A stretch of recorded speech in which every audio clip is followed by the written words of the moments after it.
Sophie is in labour. She's going to be giving birth soon. She's having contractions. Just bear with me as I get myself all plugged in. And then I thought you could join me while this is happening and ask me any questions as we're going along. So just bear with me. I've just got to put this on the tripod.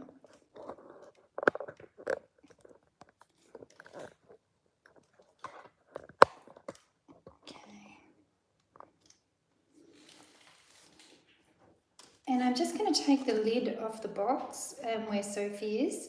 So if you've seen any of my other breeding, cat breeding videos, I've actually shared the setup that I have for, for my cats before.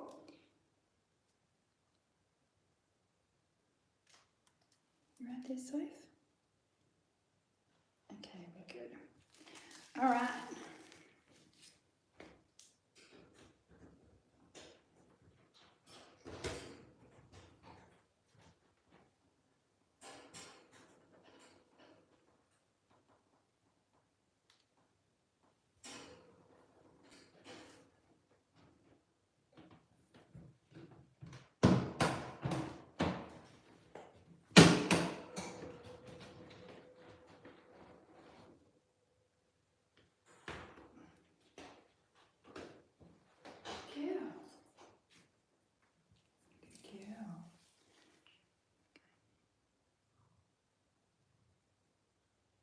Okay, now we're going to go in closer in a moment. I'll just let her get used to that. And I'm just going to go grab my laptop.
Good girl. Good girl.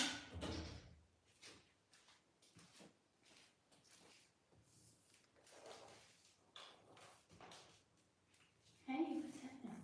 You notice that she's panting. That's perfectly normal.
Oh, I'm an Eddie girl. Yeah, you're a good girl. You don't want this food, do you? Hmm? Can I give your food to Mila? There we go. Good girl.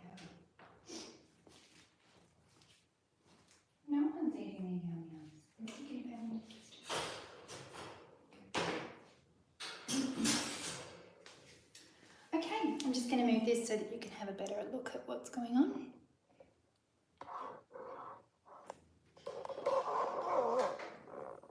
Sophie is a really beautiful natured cat, and she does not mind at all if you guys join her for the birth. She's a British Shorthair. She has a fabulous temperament. I'll just turn the volume down on that.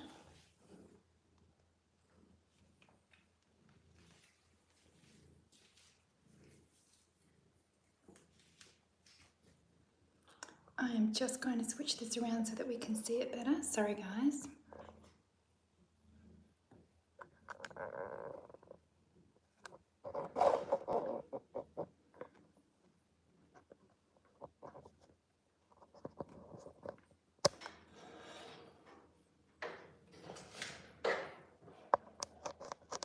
Probably looking at my hand, sorry.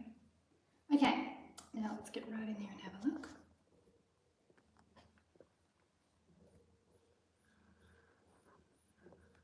Good girl, Sophie. Good girl. Yeah.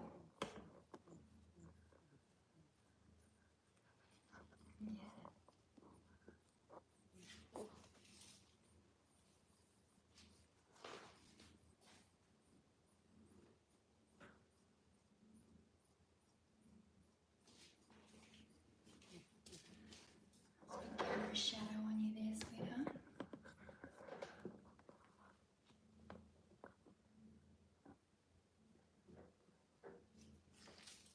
Okay, that's not too bad actually. Great, and I've got full access to her if I need to help her. If I do need to get in there and do anything,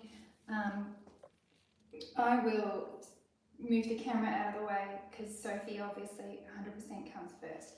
Right, so what's happening now is that my beautiful girl is having contractions, and you can see, I'm not sure if you can see, but down the back end there we have some goo, and the goo is actually the plug come out. That's probably been there for a little while. She's now starting to push and she's having good strong contractions, and that means the babies are on their way.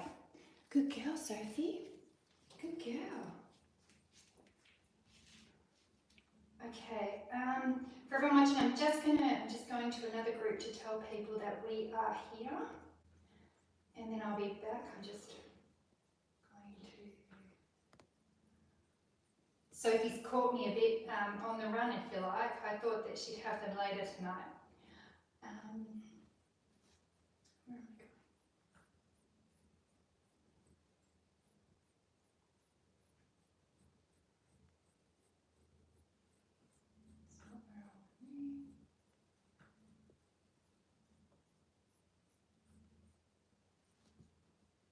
Good girl. You can see she's looking at you now. Sophie only has one eye, which is a bit weird, but Sophie had a tumour in her eye when she was a baby kitten. So that was removed, and because it wasn't a genetic thing, we didn't worry about it. We got the ophthalmologist all clear, and he said that she was fine and there was nothing genetic about it at all, and that she would be fabulous as a breeding cat. And she really has been, because she has that amazing temperament.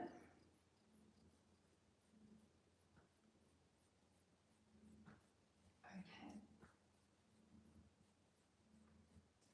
I'm just sharing a link to this with my followers, so, and you can see she's breathing quite heavily, and that's very normal as well.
Okay, someone's asked me what colour kittens we're expecting.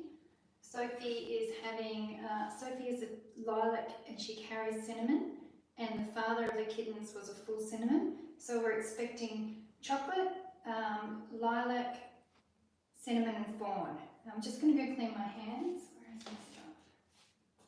Here we go.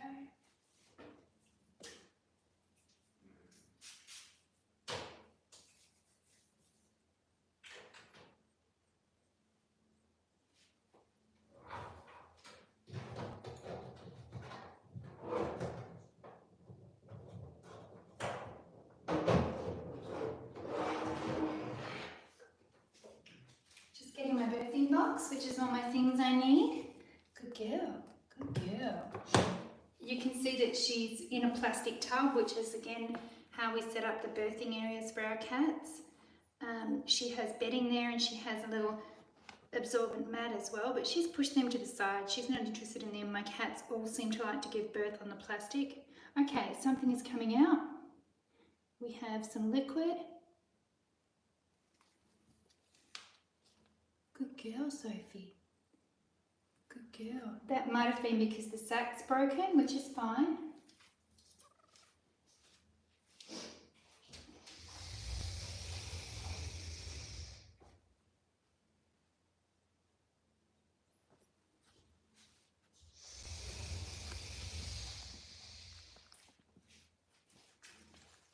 Okay, good girl. She's licking now. She'll start licking as she starts to push. Good girl, Soph. Good girl.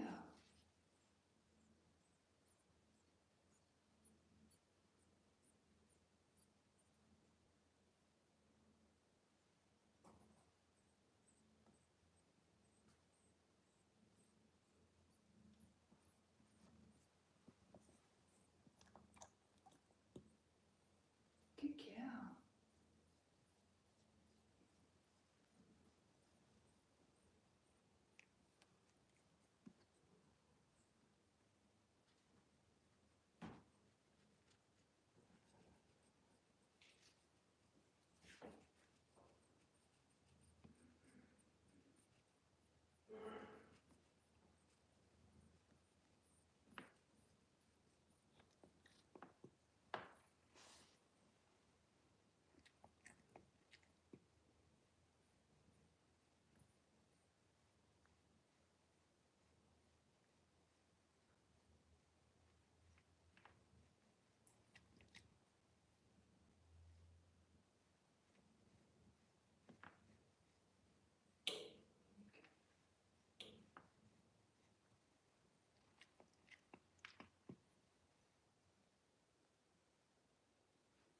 Okay, maybe somebody in the comments, you can put any comments you want to post, just ask me anything in the comments section. Maybe let me know if you can hear me okay.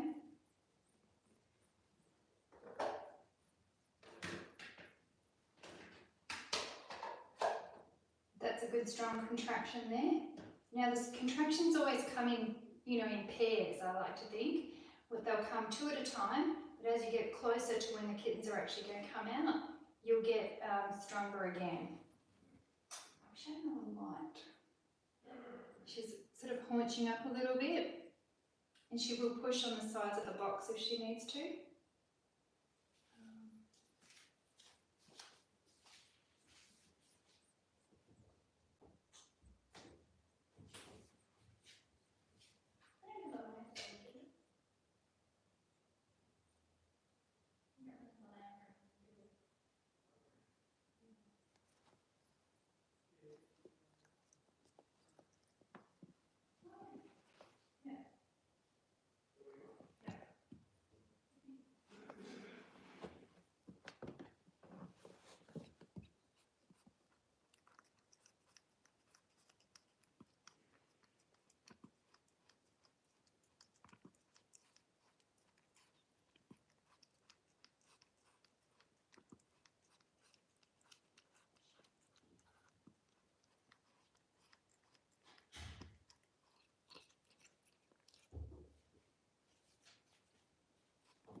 Good girl. There's a lot of liquid coming out, and that's pretty normal. A lot of liquid, a lot of goo. She's standing up, which gives her a bit more push.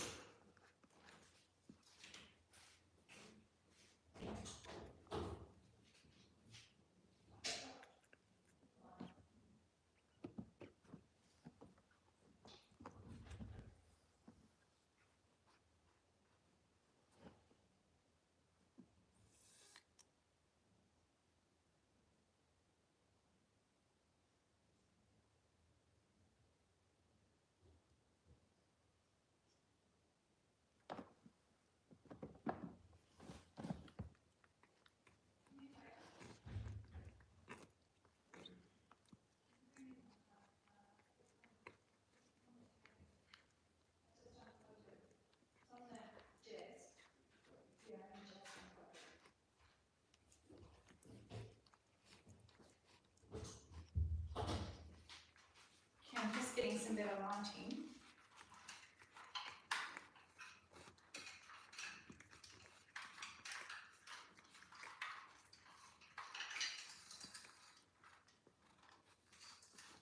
I should have set this up sooner, shouldn't I, Sophie?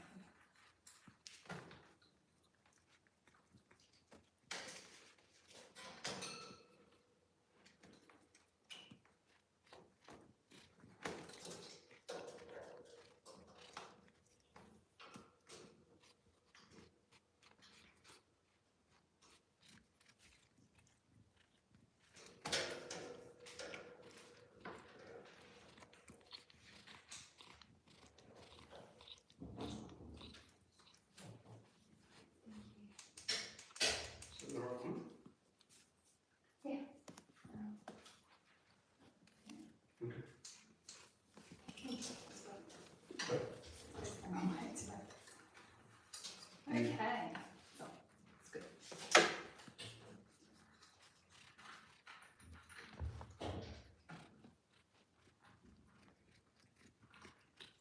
All right, that's much better. I think you can see a lot better in there now. Isn't it? Knock that over. The cats will groom everywhere except where they need to groom, everywhere except where there's goo. They'll groom their legs, they'll groom their face, they'll groom everywhere except where they need to groom. And there was a big patch of liquid on the base of the on the plastic tub, and that's gone now. She's either licked it up herself or it's been absorbed by the towels. So she might not be on them, but they're doing their job absorbing everything for her. Okay.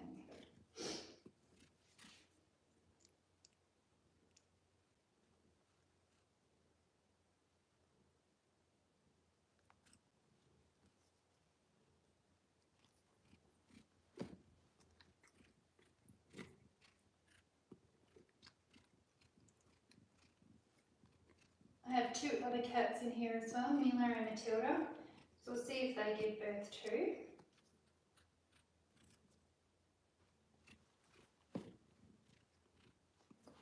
They're probably due, I think they'll be either later tonight or tomorrow, but they were all mated around the same time. And Sophie was meant to be the last one to give birth, but it looks like she's going to be the first. And that's probably because she's got the most in there.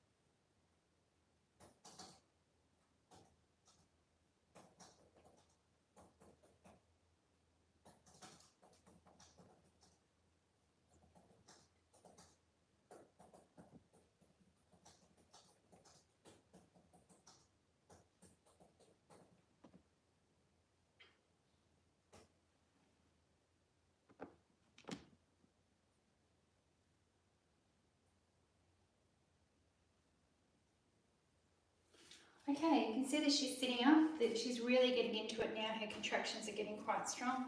Any minute now I expect to see something coming out the end. And what that will look like will be like a bubble. Or it might be a leg.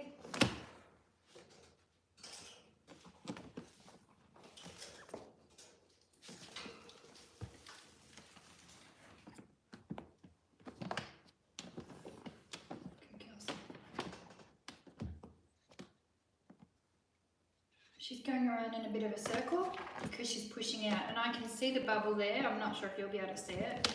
Yep, she's rolling around, she's moving about. Here it comes. She might make a bit of a noise as it's coming out. Stay in the box, sweetheart. Stay in the box. Stay in the box.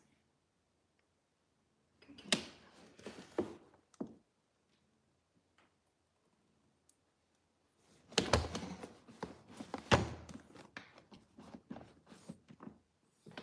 No, she's out. Okay, I'm just going to move her back in.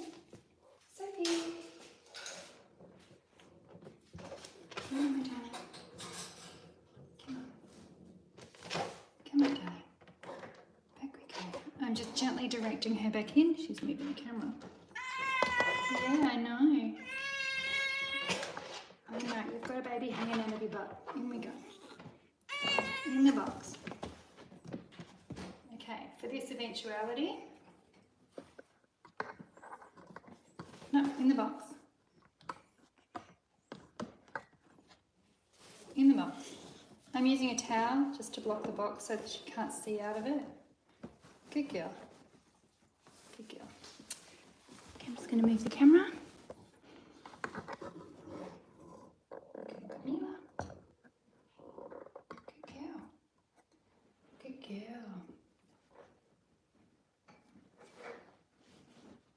Okay. Okay. You turn around.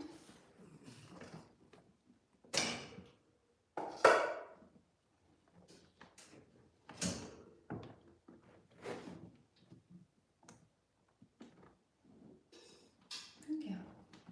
And you're not coming out. You're not coming out. You're not coming out. Baby's coming. Good girl.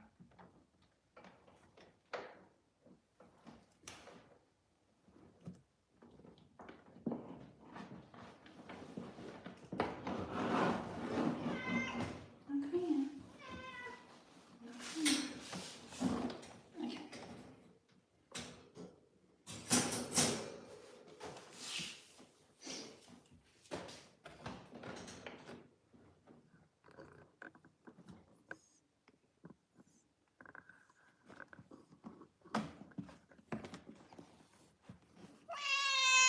I know you don't like it.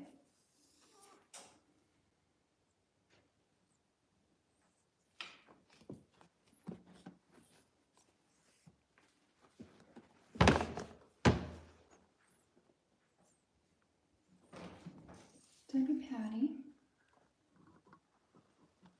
Good girl.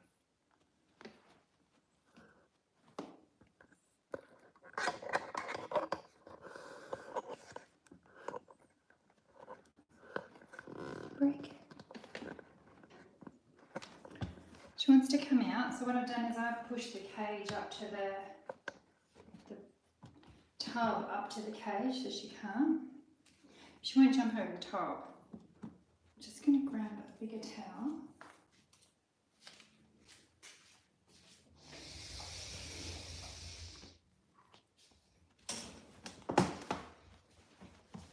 Good girl, good girl. Push the baby out, push the baby, push the baby, push, push, push. That's it, push, push, push.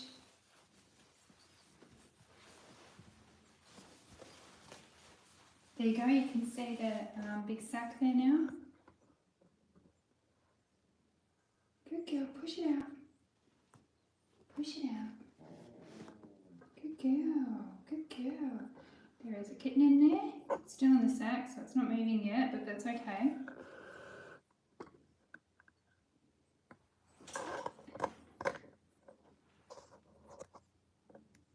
don't know what you did to it, so.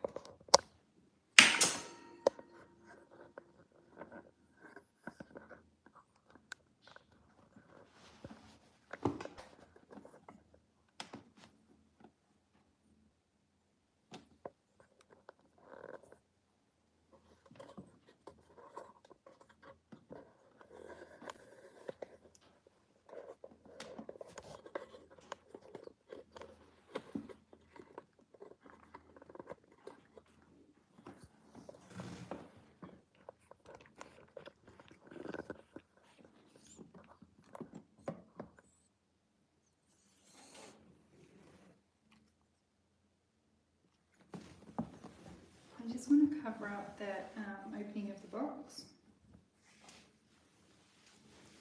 You need a towel to do that. Okay, now she won't be trying to get out through that hole. Good girl.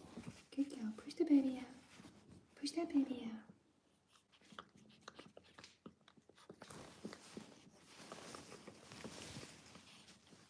Oh my goodness, we're all over the place tonight, so.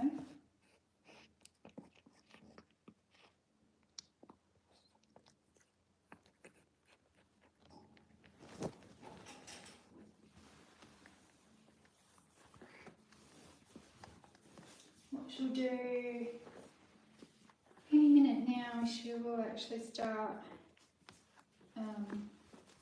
just give that a really good push, and that kitten will come through.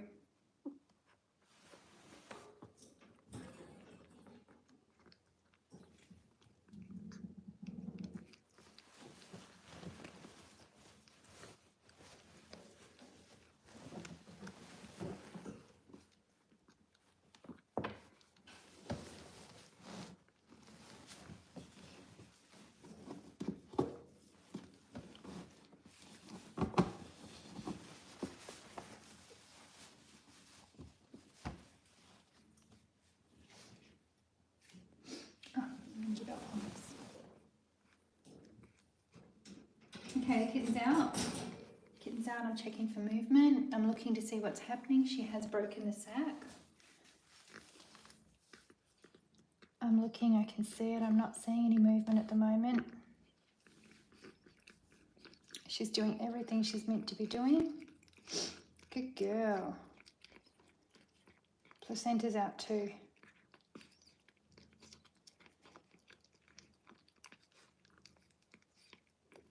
Come on, little one, come on.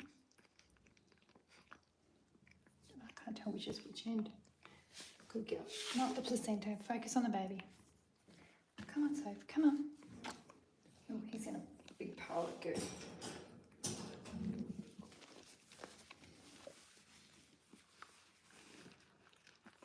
Come on. Let's get that face cleaned off. Okay, face is clear. I don't know if we're going to have much luck here. I'm going to take this kitten out.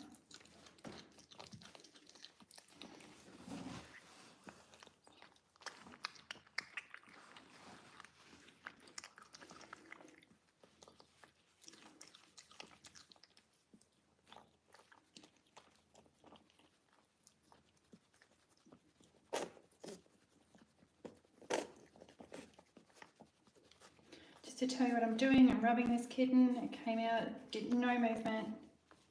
Doesn't seem great. Very clear. Sophie's not licking it. She's licking the placenta. It can take a while for them to take their first breath.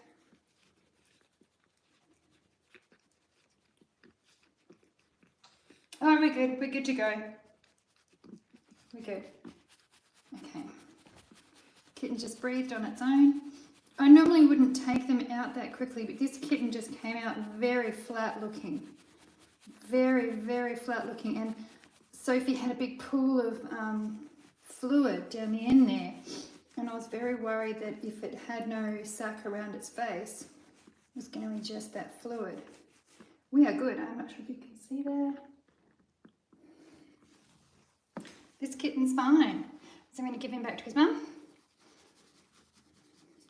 Sophie, what's this? Yeah, what's this? Here's the baby. She's got a placenta just there. That's what that big gooey thing is. Okay, so can we see this kitten? Sorry, I'm having to look at my arm there. Okay, here we go. We can see the kitten. That's what they look like when they're born. This is a British Shorthair kitten, so it's kind of large, but that's what they look like here. You can't see any breath coming out of him there, but I guarantee you he's breathing. And what we're seeing, I'm just going to show you my arm again. We're looking for those little, he will make little gasps. There we go, there's one. There we go, there's another. Oh, I need to move this down so you can see it better. There we go. Okay.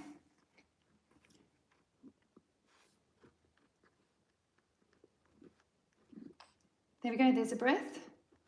But in between those little gasps, he's actually breathing. Kittens have a very high tolerance for being without oxygen. So the big breaths will come slowly as he's working out how to use his lungs or her lungs. Yeah, there's your baby. She's more interested in cleaning herself up. There we go. Good girl. What have we got? It's your baby. Yes, okay. She's ready to lick the baby, so I'm going to put it back down there for her. And the baby responds really well to that. There we go. You can see she's got some bright red blood over here. It's a lot. Now, normally I don't have lights on as bright as this, so I don't see it as much, but that's very normal. And she will lick that kitten, and it'll seem quite rough how she's licking it and dealing with it, but that's very normal as well. And any moment now she'll start thinking about having the next one. That little guy's great. It's quite warm here today, so I don't need to do anything to warm up the kitten or her. I'm just going to watch and make sure that's all okay.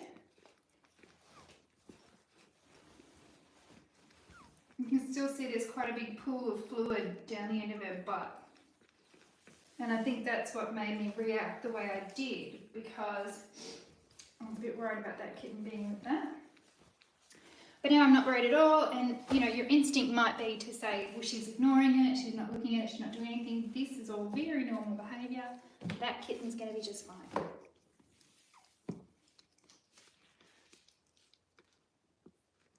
Good girl, Sophie.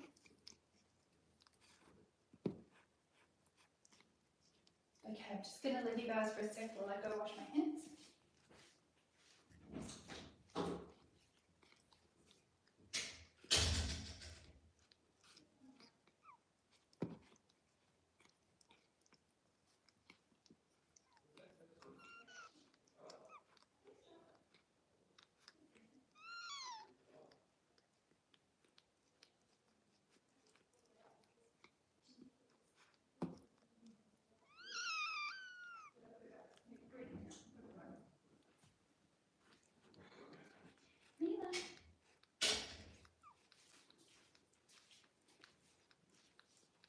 Okay, so if you're watching this, if you have any questions for me, I can answer your questions. You just need to put them in the live chat, which is in the comments section. I'm going to eat my dinner while this is going on. Good girl, Sophie. Good girl. Look at your baby. So she'll pretty quickly move on to having the next one now.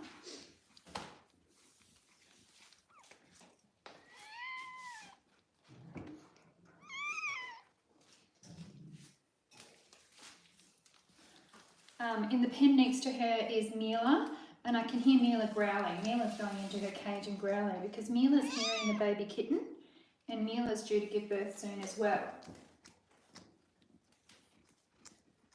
So she's having a bit of a grumble because she's confused as to why there's baby noises. It's not your baby.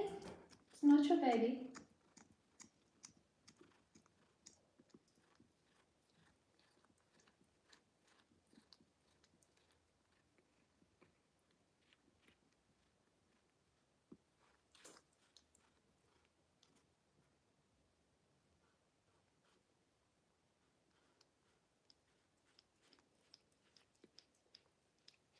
Now this normally goes on for a really long time and it's kind of boring, and I go in and out and watch TV and come back in, or I might have a camera on them and watch them that way.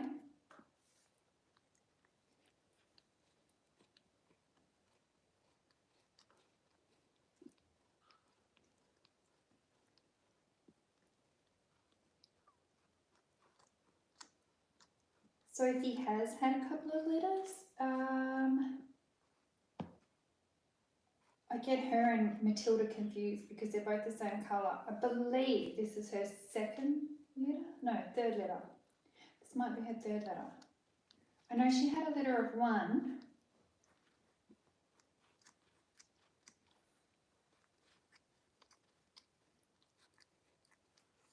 Yes, this is her third litter. Her first litter was Dougie and it was a litter of 2, which was Dougie and Ellie.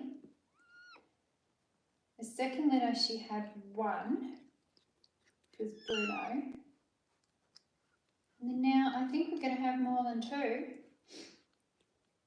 But she is a cat that looks very fat. She looks very fat and very big. She's going to have a lot of babies and then doesn't. Whereas Mila, who's in the pen next to her, is a bit longer and taller and she looks like she's having no babies, but will probably have a couple of babies. No, Mila, they're not yours. Okay, so she's cleaning this kitten. She's giving it a good old clean. And she's also eating the placenta. And I just let them do that. And that's fine. She'll do whatever she needs to do with that placenta. If she doesn't eat it, that's fine as well, because she nipped that thing off very quickly. When I grabbed that kitten up, I was expecting it to still have its placenta attached to it, but she'd actually nipped it off herself already. So when the kitten came out with the placenta. And often they'll be attached for quite a while, and if the mum doesn't do her job and get in and do the placenta, then the kitten will kind of drag it around a bit, and then you've got to go in and deal with it yourself. But I didn't have to do that at all because she nipped it off right at the beginning, quite close actually to the kitten's tummy, which is not great. But anyway, that's done now.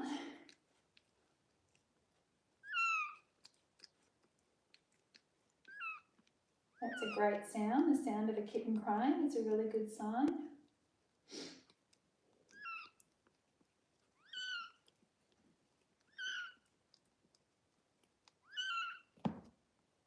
So cute.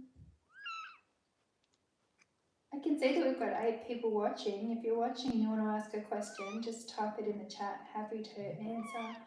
Because I'm going to be sitting here snacking on my dinner bored while I'm doing this because it takes a while. So yes, please ask me anything you want.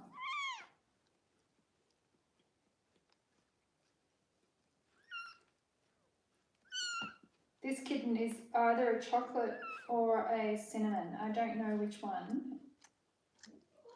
It does look a bit different based on when they come out and they're wet versus when they're dry. Mila. Oh, Mila wants a baby. Well, you can give birth to your own baby now if you like.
what will happen now is she's just going to groom and clean up and deal with that placenta. And then once she's done, she will start to go into labour with the next kitten. Yes, Mila, it's okay. It's all okay, sweetie.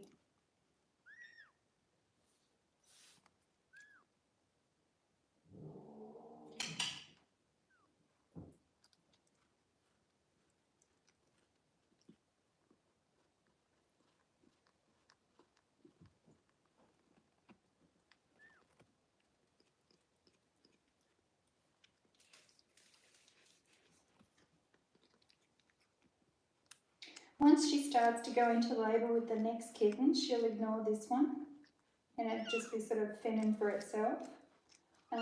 If they've got a lot of kittens and if the kittens are particularly meowy, it can distress the mum. So in that situation, I'll take them out and put them on a little warm pad in a little tub.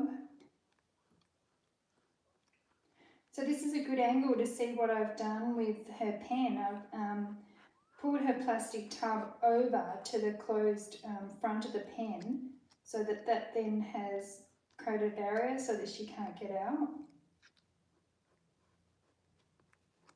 Otherwise she will get out and go and give birth in the litter tray. This way it just blocks off the access. She's not really thinking about it. She's not trying to get away from me or anything like that. Her natural instinct is to move around while she's giving birth, but we want to keep them contained so that it's nice and safe for her and safe for the little baby.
Giving it a really good clean.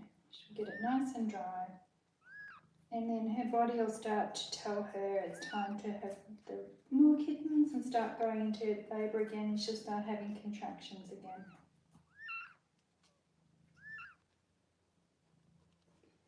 Now you often hear people say that their cat's squashed its kittens, laid on its kittens, killed its kittens.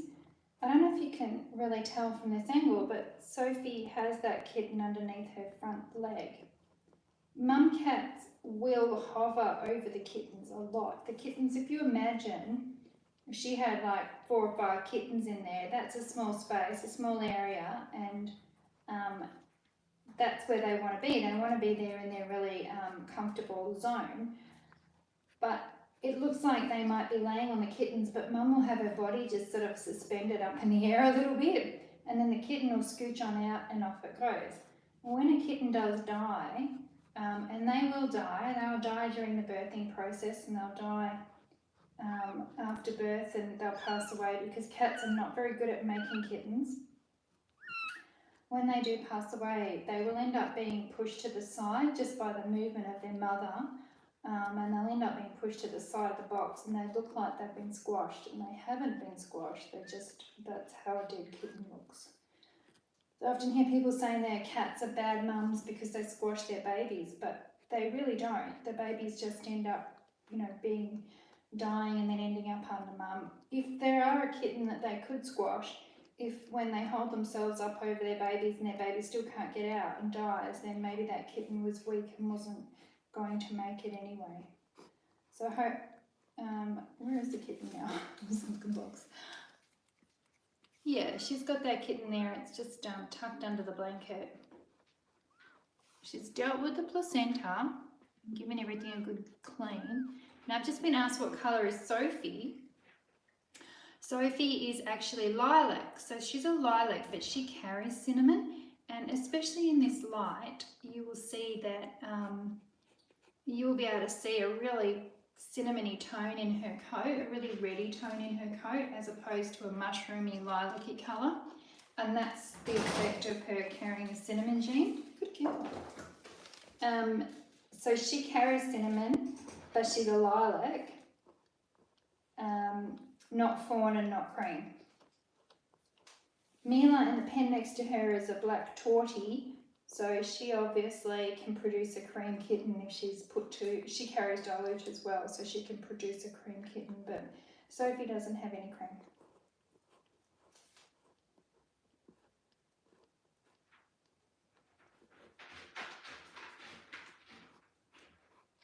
Oh no, Matilda over the back's about to use the litter tray, so that could be a bit of a disaster for me being stuck in here.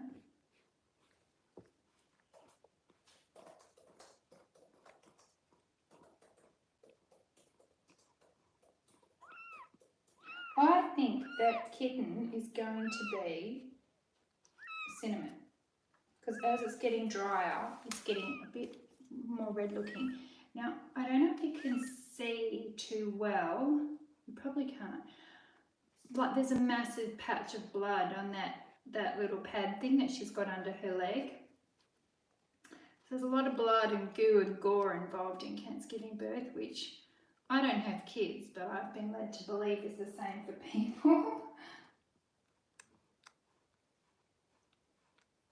I'm wondering if Matilda's going to start soon too. Tildy! Tildy! She's thinking about it. I'm trying to type replies, and for some reason it won't let me type a reply, so I'm just going to see what that's about. I'll try again.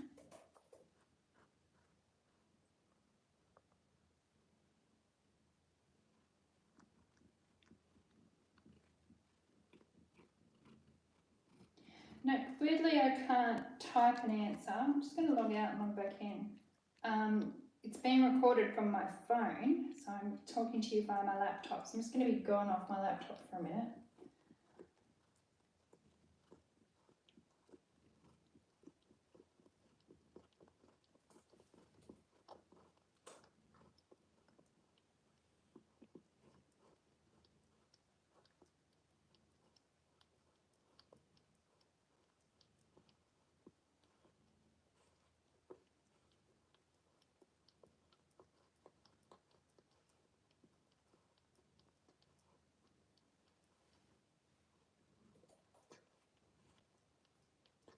Oh, that worked. Okay, good.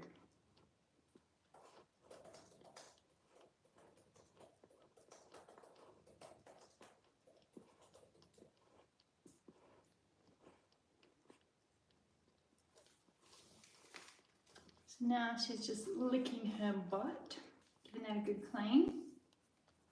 Now, you probably already know this.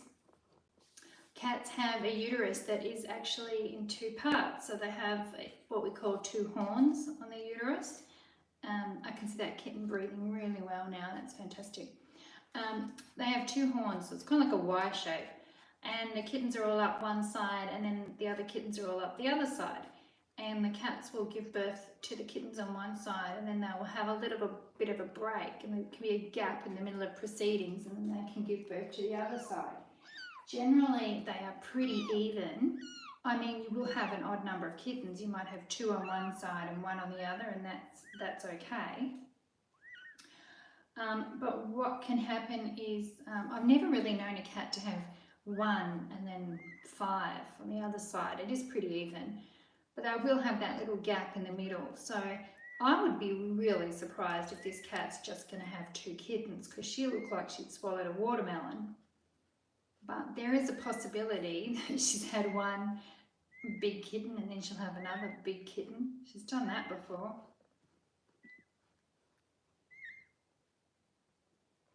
Your little baby's crying. And you can tell when she starts to go into labour again, because she'll just stop. Suddenly she'll just stop doing what she's doing because she'll have that contraction. Sorry if you can hear me eating carrot.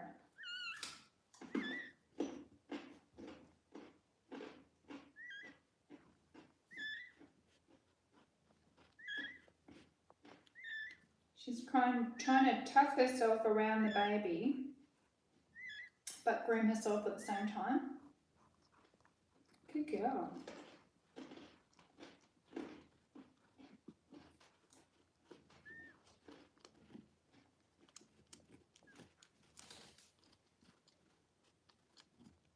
What you got there? Sometimes they can just give birth without you noticing, and the next one will just slip out. You won't even notice the contraction. The first one, you'll notice her really bearing down to try and push it out, and then after that you can just suddenly be like, oh, there's another kitten there.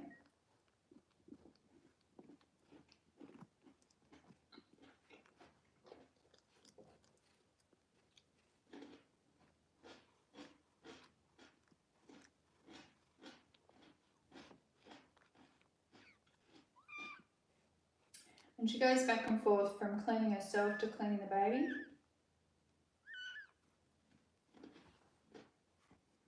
What you doing, Sophie?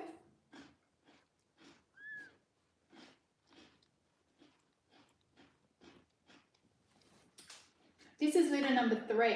As I was saying before, she's had 3 litters. Her first litter was 2 kittens. Second litter was 1 kitten.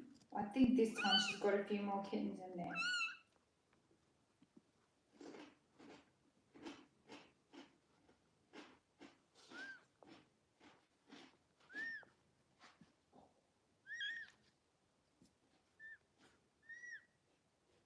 Good girl. And last time she had a litter of 1. My friend's girl did not feed its babies, and she lost one of the babies and was a bit desperate for what to do, because she had to go to work and wasn't able to hand rear them. And so I said, bring them over. Have I got a mum for you? And she brought her kittens over, and Sophie raised 2 of them and Matilda raised 1 of them.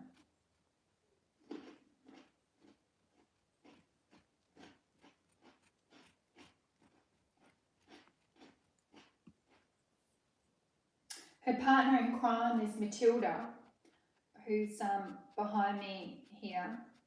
You see Sophie's panting again, which means that I think her body's starting to get ready to start this next lot of contractions.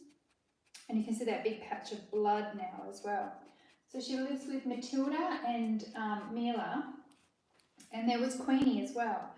But Queenie's not with them this time because Queenie didn't get pregnant when they got pregnant. So Queenie's still out of the barn. But what will probably happen is that they'll all have their babies, and hopefully they'll be all different colours so I can tell who belongs to who, because they would, as soon as they're old enough for the mums to come out of the pens, they will all be into each other's litters like they were last time, which is fine.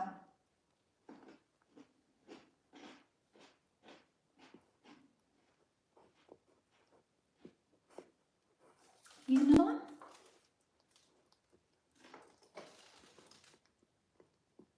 No, just cleaning. I'm just going to move that flannel away from that kitten.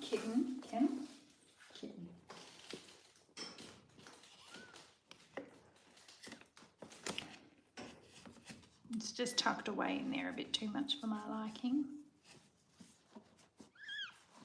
There we go. There we go. It's fine. It's a very big kitten. Very long kitten. The father to these kittens is my boy Reggie. Good girl, Soph. Just like she's moved so that you can see better. The father is Reggie. This is Reggie's first litter.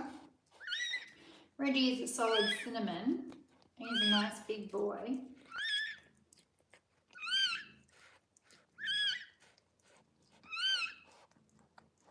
Reggie's father is a boy from Malaysia. He and his mother is my girl from Germany. So it's a very international letter, this one.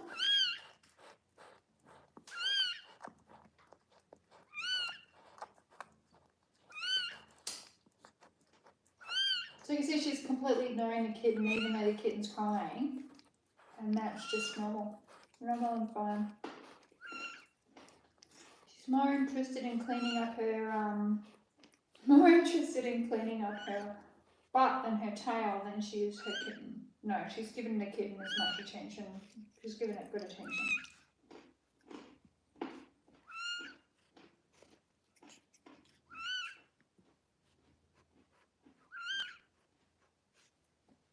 When Sophie lost her eye, we had the surgery to have her eye taken out. And I posted on Facebook, and she had the stitches in, and it was pretty tragic. And everybody wanted her. Everybody was obsessed with her. And whenever I post a photo of my pirate kitten or a video of my pirate kitten, everybody wants Sophie. She's got an amazing temperament, but I think just being a one-eyed kitty makes her a bit different, a bit unique, a bit special.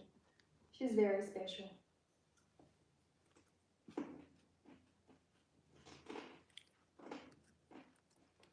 I feel like this is going to be a long night.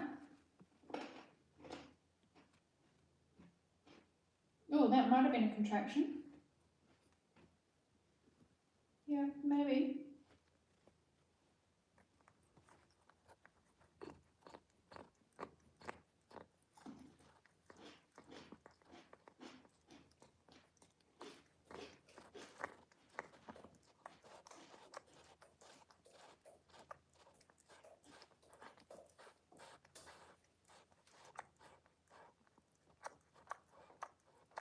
Oh, I can't reply again.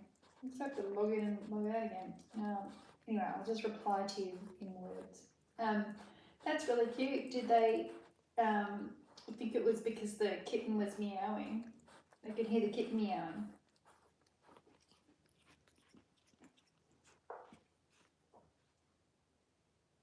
It's nice and clean, Sophie. You can give birth again now.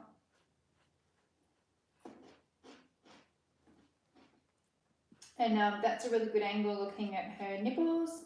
They're all ready to go.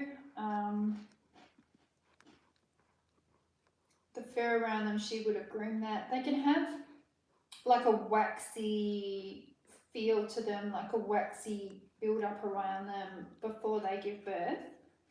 And you think, oh, that's a bit gross and I'll have to clean that off. But around the time that they actually give birth, it's all quite cleaned up and then ready for the kittens.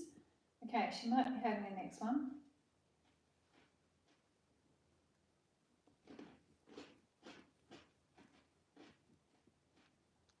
Oh, don't, yeah, okay. So there's got a big blood patch there of goo and she's just looking at that. It's kind of gross. This whole thing is gross. I'm sitting here eating my dinner, but yeah. My dinner is cucumbers and cherry tomatoes, so I'm not sure why the leg is going in the air.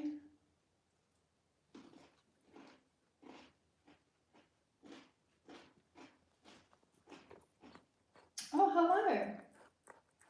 From Korea, that's really cool. I have no idea what the time zone is there. I'm in Perth in Western Australia and it is just on 9:20 at night at the moment. We've only just gotten started with the first kitten, so it might be a bit of a late night for me, I think.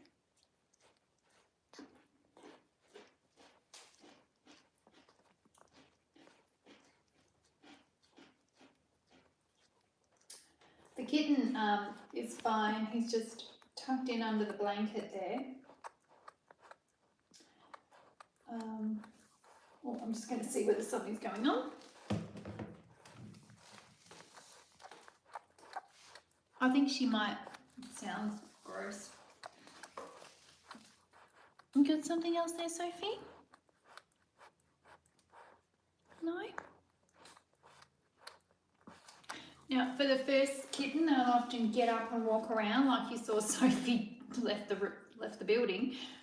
You got something coming out there? I'm just trying to see if this looks like some fresh fluid there, so I think the next one might be just about to come.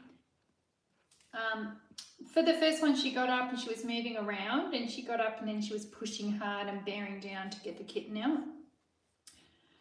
And that's normally the case. And then the second, after that, she will just sort of push them out while she's laying on her side. And you can see she's panting again. Good girl. Good girl.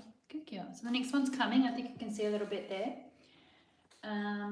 She's panting a little bit. How long does it take them to give birth? Oh my God, it can take ages. Yeah, I think the next one's coming. It can take ages. It can take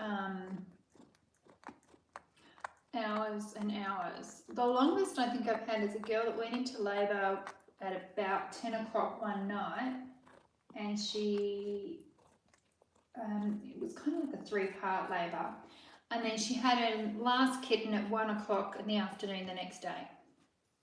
But hers was a labour, that was where there was obviously some interruption, and they interrupted labour and then resumed labour.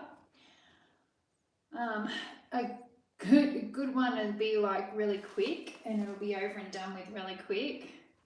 But normally it takes hours, especially if your cats are too posh to push like these guys. Hey, I would love it if they just did a fast and furious kittens out. That little baby is tucked in under the blankets, but I'm going to leave it like that because it's quite warm and it's cozy and it's fine. I can see it. It's fine. It's not making much noise. So 1:30 in the afternoon, Sharon? Not the middle of the night like here. I think I'll be 1:30 in the morning probably still going, especially if these other two girls start to give birth at the same time. Hoping that they will, so that it's all over and done with.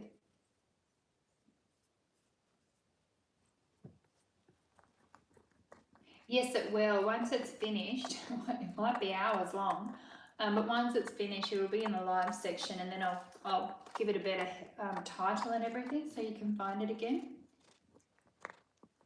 I actually have another video I've been working on for a while, which is my cat Jamaica.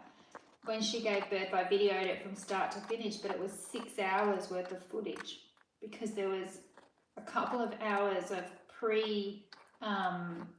when they're in stage 1 of labour, which was really good to capture because you can see, I sped up the footage so that you can see how they stand up and move in a rhythmic way, and you can tell that the contractions have started.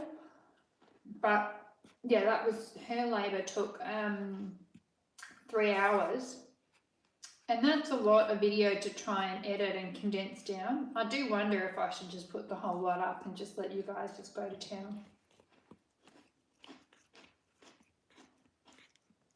But when I did that video, I actually left her and just left the camera rolling. Whereas with this one, I'm here and I can answer questions if you want. But yeah, absolutely. Watch it later. That's fine. It'll be there.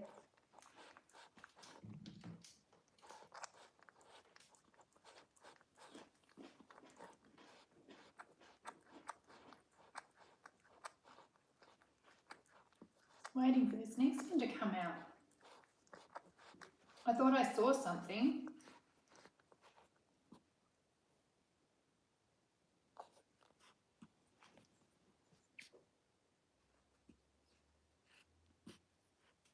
She looks a little bit awkward. Push the babies out, Sophie. Push the babies out. Push, push, push.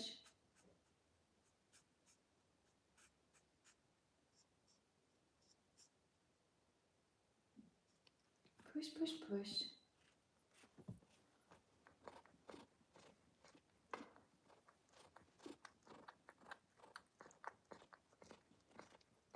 Charlotte, how many kittens did she have so far? She's only had one so far. It's just tucked in under the little blue towel there. She's had one baby, I think it's either chocolate or cinnamon baby. And when it came out, I had to grab it out because it came out in the sack. It came out without the sack, and there was a lot of fluid, and Sophie didn't quite grab it and deal with it straight away, and I was just a bit worried that it was face down in a little puddle. So I pulled it out and got it, gave it a little bit of a rub, and it did start breathing like they do. What will happen is that they will come out and they don't breathe, and a lot of the time you'll be like, oh my god, it's dead, it's dead, it's dead, but it does take quite a while for them to get moving. Now, that being said, some of them come out screaming and fighting their way out of the sack for the moment that they're born, and others come out and they're just laying there and you're like, is it moving? It's not moving, it's not doing anything. When that happens, what I normally do is I reach in with my little flannel and I quickly make sure that I wipe around its face. I want to make sure that the sac is not there and that the sac is like not blocking its airway so that it can breathe if it's going to breathe. And they invariably do breathe. I would have been, that to me, that kitten coming out didn't make me think it would be passed away because it was all done quite well by Sophie, but you never know what's happened inside before they give birth.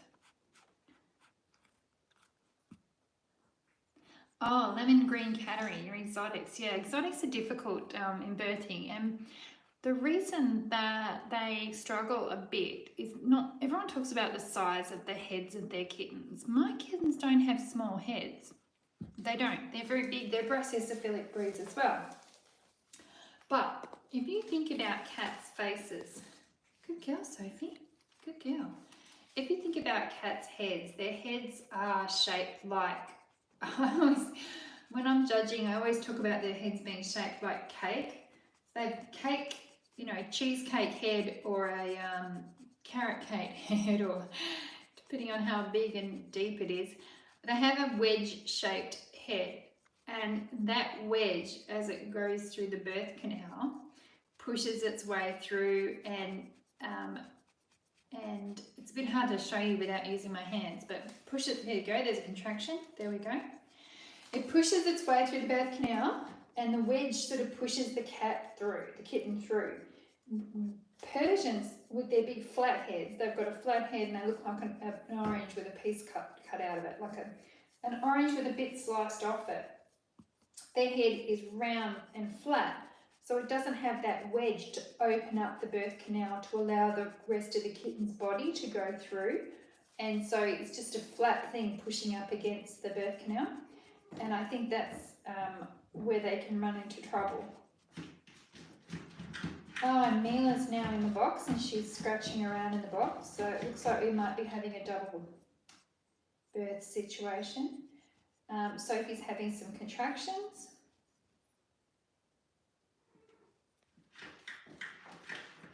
Mila's jealous of all the attention that Sophie's having.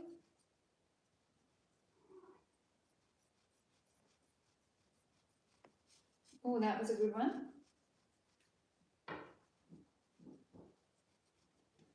They come in twos when there's a second one. Contractions seem to come in pairs, and then they get stronger when they get closer together, there'll be more.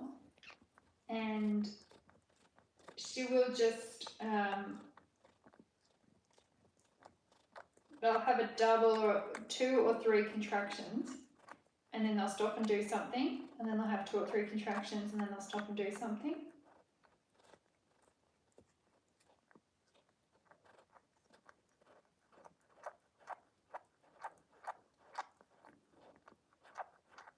So if you weren't watching when she gave birth to the first kitten, you'll be able to see the next one coming. She was nice and she was a good girl, and she showed us the big bubble coming out of her butt.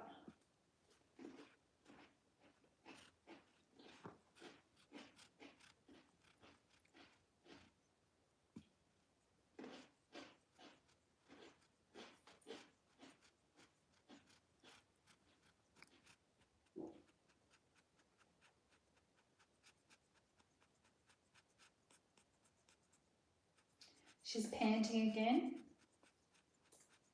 They can do that in the first stage of labour as well. So the first stage of labour is,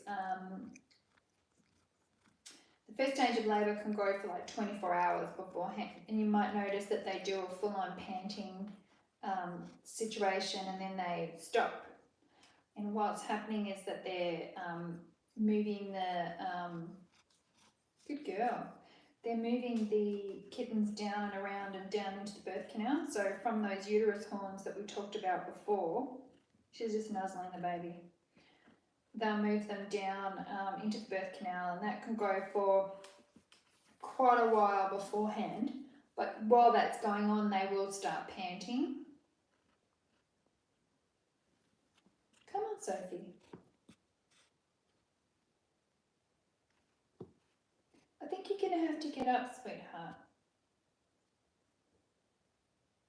You're looking a bit lumpy there. Come on. Good girl. Good girl, Sophie. Sophie. There's your baby there. There's your baby.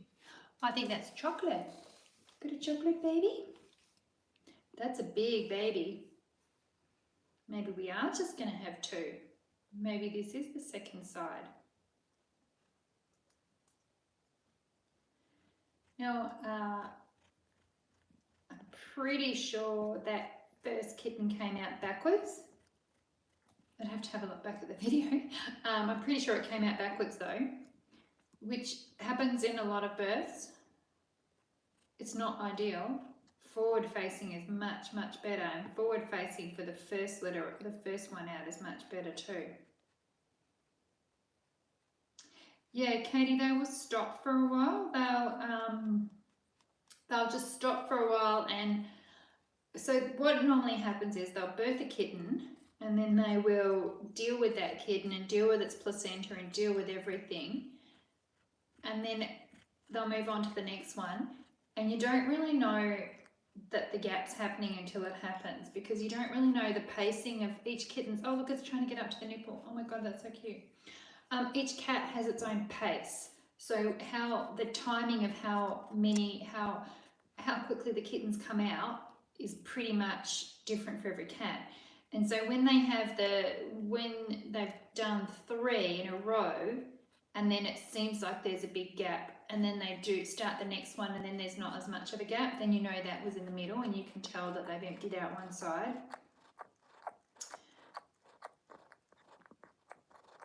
Sophie is day, what's the date today? Sophie was due yesterday, but my dates are they're not great. My girls tend to always go a couple of days over. Now, Sophie was the last one I was expecting to have kittens, but she's actually having them first. And Aaron and Matilda were mated on the same day, so I would expect that Matilda would be next, and then Mila was mated before then, but I think Mila's only got one, so Mila's body isn't telling her to move it out, whereas Sophie was very full, so I can imagine Sophie going into labour a bit sooner than the others. How much does Sophie weigh? I don't know. She's a bit fat. I mean, she's a pretty compact girl though. She's quite dense. She's from my boy Ralphie, who's my big fat butt boy. I don't know. I'm not really good at weighing my adults, and I'm not very good at guessing their weights.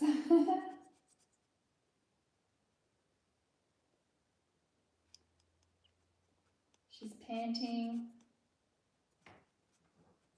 Come on now. So this is the annoying, not annoying, it's not annoying, but the frustrating part when you just want to, come on, let's get on with it.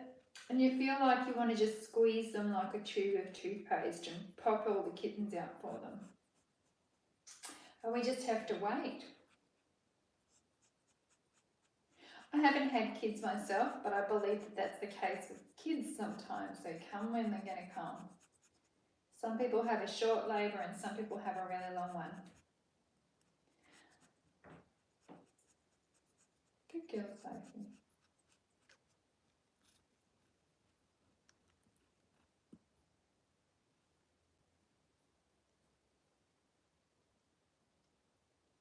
yeah, everyone's different. You do get a feel for how your cats will behave.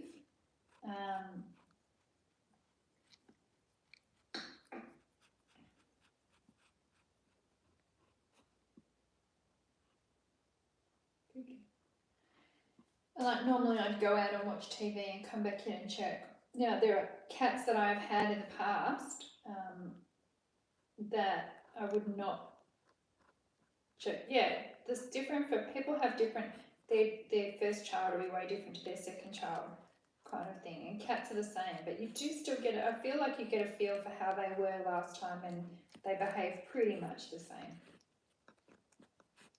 Like she has always taken care of the placentas and done everything she needs to do, whereas I've had other ones that have been really bad at it. Oh my God, Angelica and Violetta were the worst. They would just give you they would just lay there like Sophie is now. The baby would just fall out of their back end and they would just look at me like, I'm not doing anything at all. And then they'd give themselves a bath and, you know, not touch the kitten.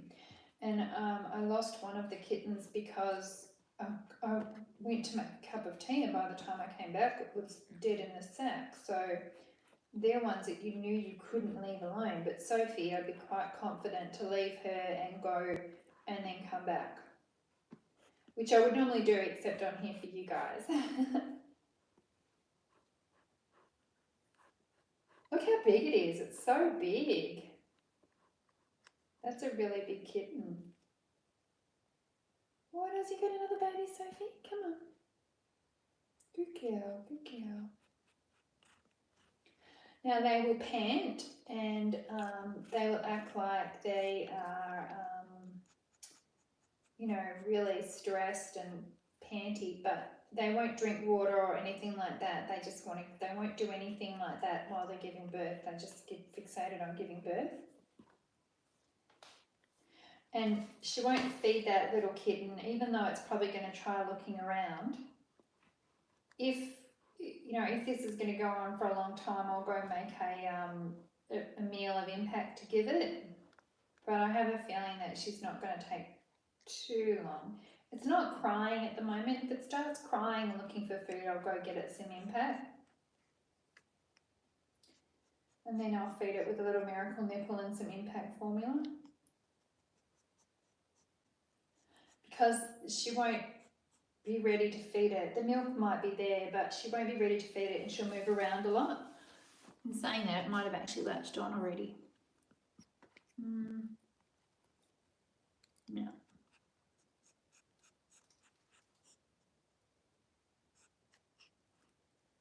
Very cute.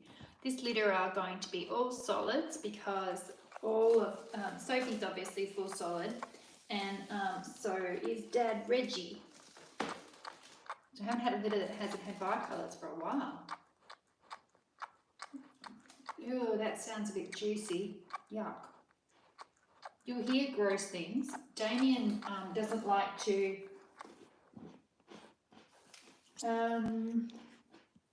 Katie, I don't have one on supplementary feeding because I haven't had to do it in ages. But I do have one on feeding the first feed that you give your kittens at birth. I'm just going to look for you.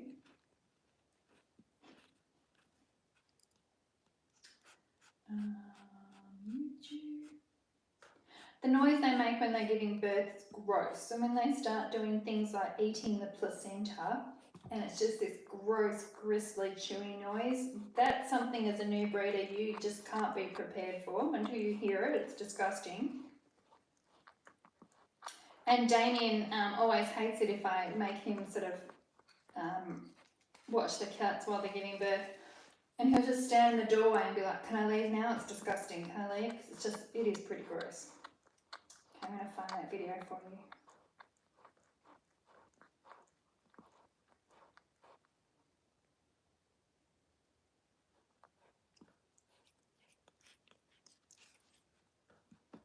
Obviously, you can find my YouTube channel because you're watching this video. This is on my channel. I'm just going to find what the video is called. Not sure if I can share a link.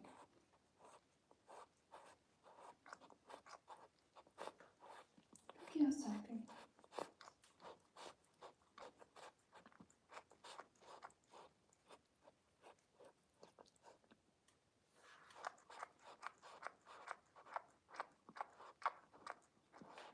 Oh, that does not sound pleasant.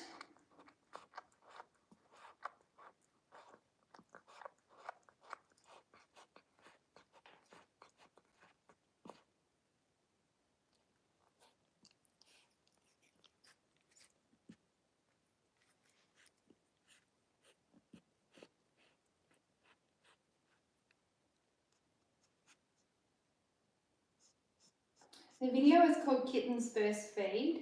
It's one of the first videos I did. I'm just going to copy the link for it. And I'll see if I can post the link for you.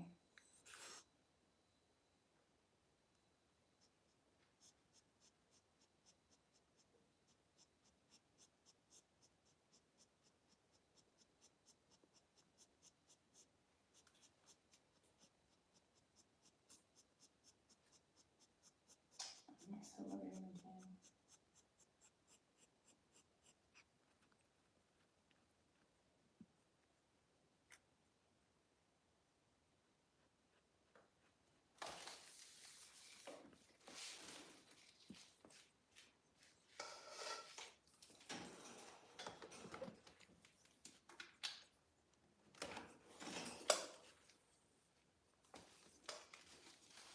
Come on, Sophie.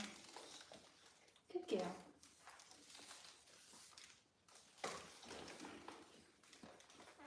Got a very cute baby.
I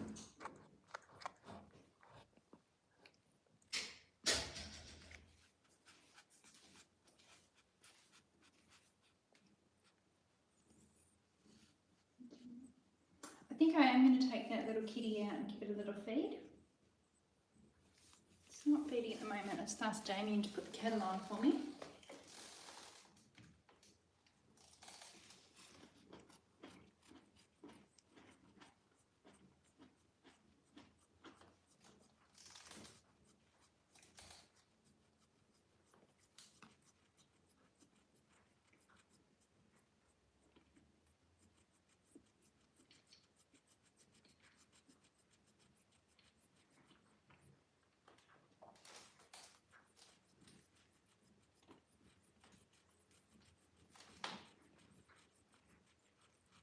It's definitely chocolate. So I'm going to take the little kitty out and give it a feed with impact formula. Just to get it nice and hydrated and give it something yummy.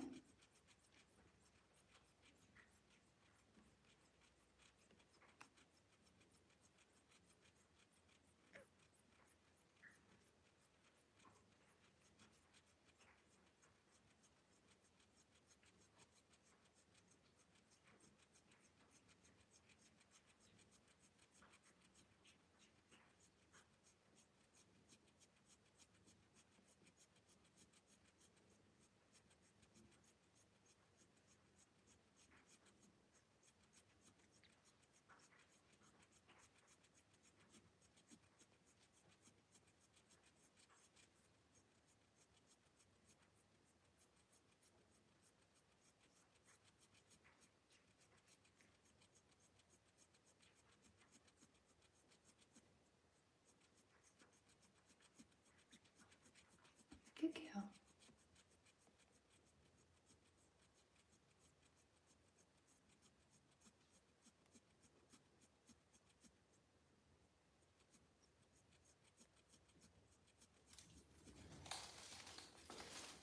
Come on, Matilda, you can have your babies too. Alright, I'm just going to go get that formula ready.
of the pinky coloured covers, not the grey ones.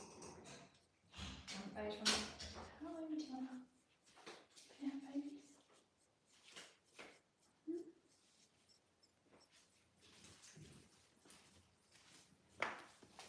What are you doing? You're very lazy. Everybody's waiting for you to give birth.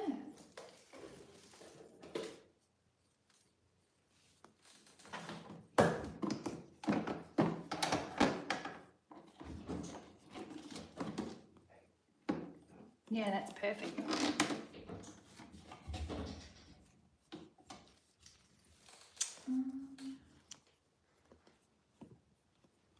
did I put my container?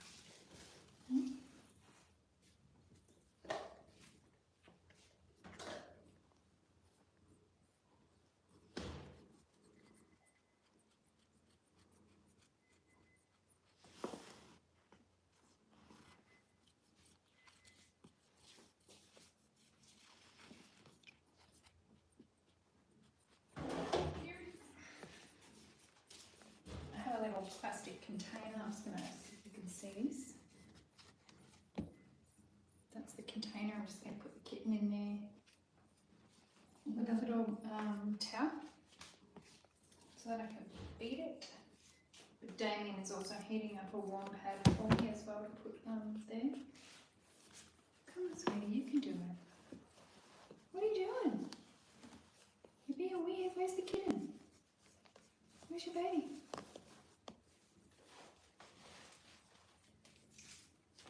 Where's your baby? There it is. See, look like she'd squashed it. Literally, there's no weight on that kitten at all. She's got her body over it, but not on it. Okay, let me take this little guy out. Hey, you're taking too long. Taking too long. Just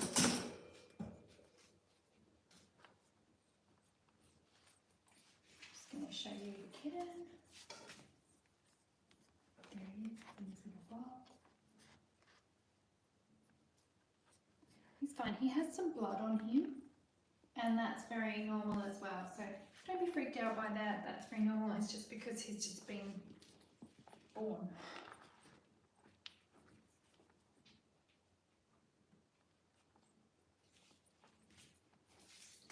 He looks like a gorgeous little brown mouse.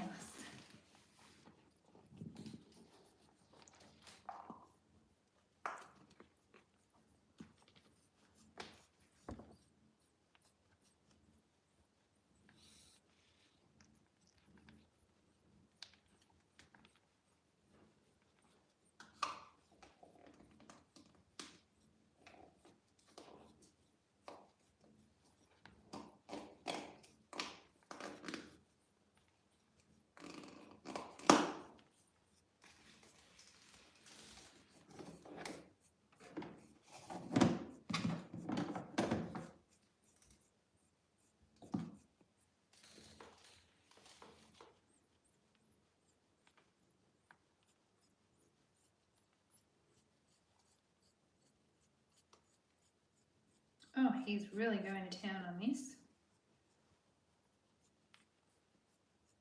He was hungry, Sophie.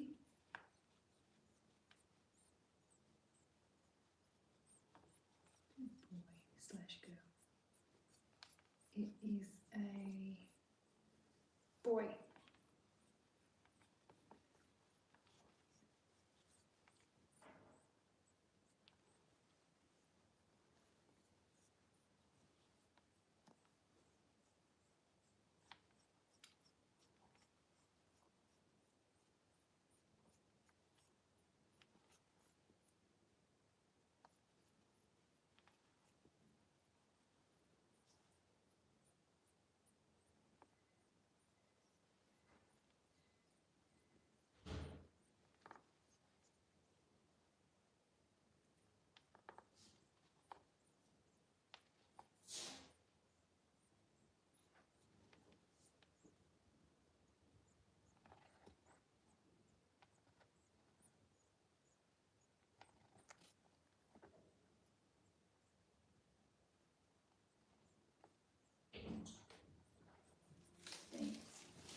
She's mucking around. She just sort of, she was having contractions, then she stopped, then she started, then she stopped. Bit panty, bit not panty. She had One. oh, She had two. Sophie. Yeah, remember she had two when she was huge last time. Good kitten did a good feed. Okay,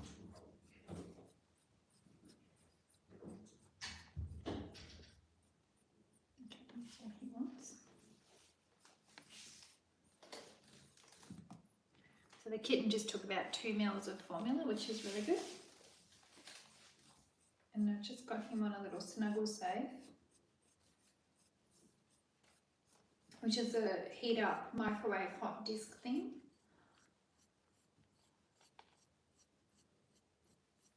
Just going to cover him up a little bit.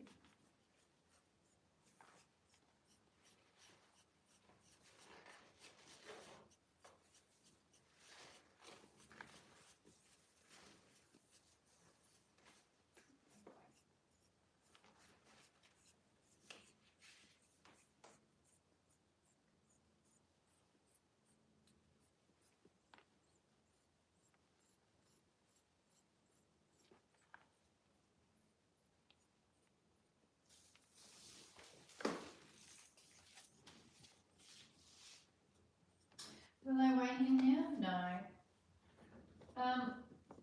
No, I don't generally weigh my kittens. Even last season, Mila gave birth to 5 kittens, and one of them was tiny, tiny, tiny. It was really, really small, and kind of didn't have as much fur as the other ones. So I think it might have been conceived, you know, it could have been conceived up to a week after the other ones, because I did leave her in with the boy a bit longer than I normally do. And also, it's a little bit of a thing with cats that they can, they'll be mated and then they might actually still get pregnant a week later because the semen can stay in the birth, in I don't know, wherever it needs to be. The semen can stay in the reproductive tract for a period of up to a week and they can still get pregnant. So I think that the boys in that litter were conceived well before the little girl, so she was a lot more hairless and tiny, teeny tiny, and I still didn't weigh her because I could just tell by looking she was a small kitten. She did well, she kept growing, so all was good. Have you got something there? Something coming out or not? Just cleaning yourself again. But if you're a new breeder, I would not weigh them as soon as they come out, and I would wait until they started feeding and then weigh them. If you want to do it as soon as they come out, you can.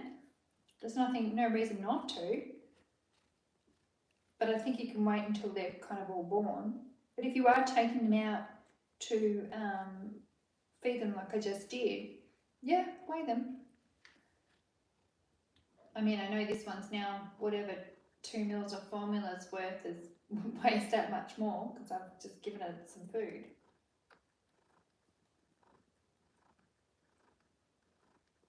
I'm hoping she'll get on with it.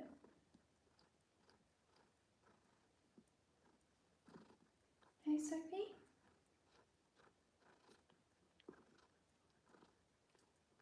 The little baby wants a friend.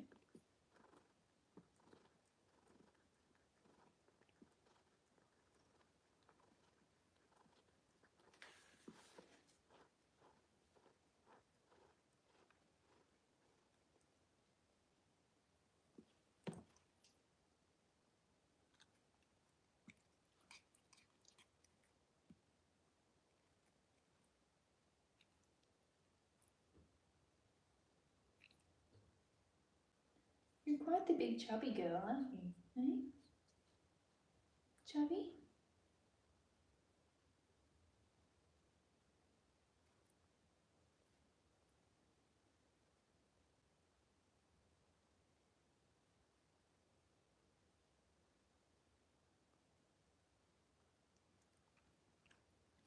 If you've been watching my YouTube channel or on Facebook, you would have seen that I have a litter of kittens at the moment that are just out of the box and toddling and running around. They're actually Sophie's grand kittens. They're Ellie's kittens, and Ellie is from Sophie.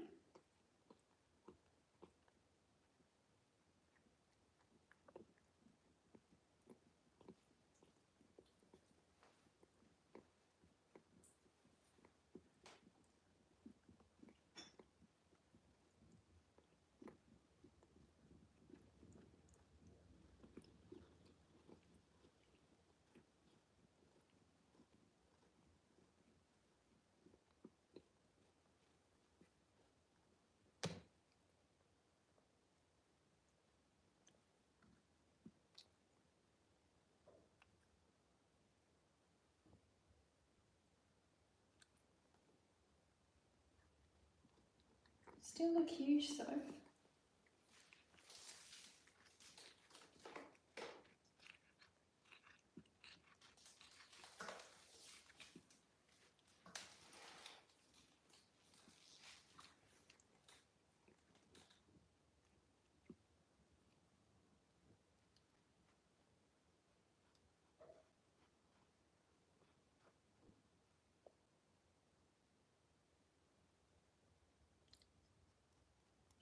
And we're panting again.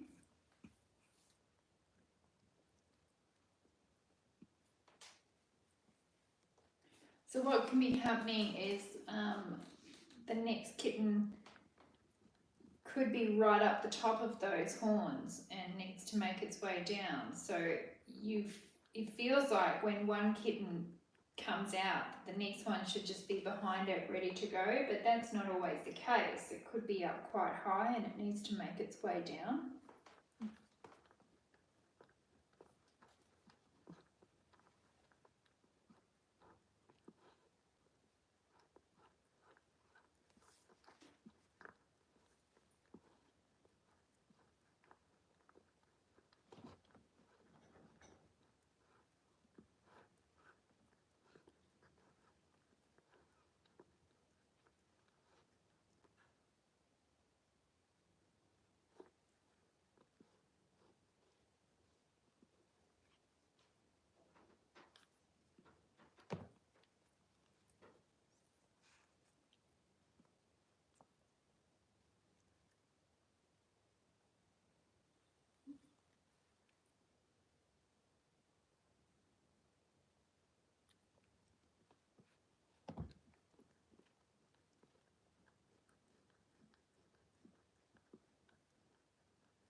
What you doing?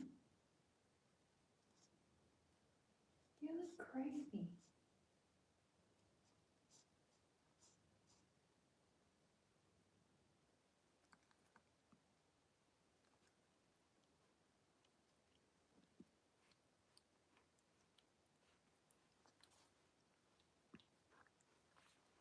Now, if she was having 3 kittens, maybe we've just had the first on one side and we've got 2 more to come on the other side. So we could be at that thing where we're having the 2 horns. She might be just done the first one and the second one's still getting ready.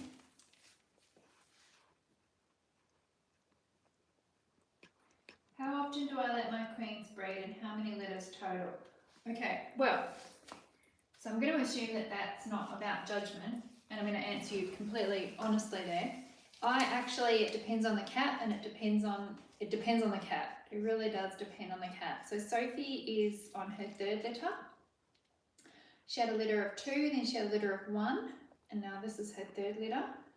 I have had cats that have had 1 litter, and that 1 litter has been it, done and dusted, and we wouldn't have any more from them because the girl didn't deal with it well, or her condition turned to really bad afterwards. There was a reason why we didn't continue with that and didn't have more kittens with her. So I have de-sexed girls straight after their first litter because it's not in their interest to have any more kittens. I'm just going to plug this in, sorry. I unplugged it before and I'm plugging it back in for you. Okay, just got. Then I've had other girls that have been fine and have just continued to have kittens, and that's been okay. Now this is the two extremes. So I've had one, so imagine one of my girls had one litter and she just did not recover her body weight, she didn't look good, she wasn't happy. I de-sexed her and she went off to live in a beautiful pet home, and I still get photos of her now, and the owner invites me over to see her and things like that, so she's really happy. Then I had another girl, Candy, who was just the ultimate mum cat, and she was a cat that for various reasons was never going to leave here. She didn't have she didn't have a super great temperament in terms of she was shy and scared, and so what happened with her was that she continued to have litters for me, and I didn't really think too much about it until I realised that she was a little bit older, and then she had a perfect litter. She had her best kittens that she ever had, and the people that own them will tell you they're the best kittens, that temperament wise they're outstanding. So then I wanted to repeat that mating, and it was then that I realised that she was pregnant, and I knew I was doing it on this last litter, but she was pregnant when she was 9 years old, and she gave birth when she was 10. And I'll say that openly because if you know me, you'll know that I no longer care what people think, because I don't believe in judgment in terms of when you're breeding your cats. If you're doing things well and you're doing things with your cat's best interest at heart and with a lot of love and compassion in your heart, then you can make choices about your cat that might not necessarily be within the norm. And I believe that with cats, most cats will have a certain pattern of when you breed them and don't breed them, and how long you keep them entire for. And most cats, it'll be like, Sophie, this is her last litter, she's had 3 litters, and I'll be de-sexing her and she'll be either staying with us or going to a pet home. The other 2 cats that are here in the room with her, I've got Mila and I've got Matilda here, and they're both on their 3rd litters as well, and they'll be de-sexed after that. So that's normal, that's kind of normal for me, and that's what I choose to do normally. But I have had cats where I've de-sexed them within the 1st litter, and I have had cats, Katie had her last litter at 7, Penny probably had her last litter at about 5, Candy had her last litter, like I said, at 10.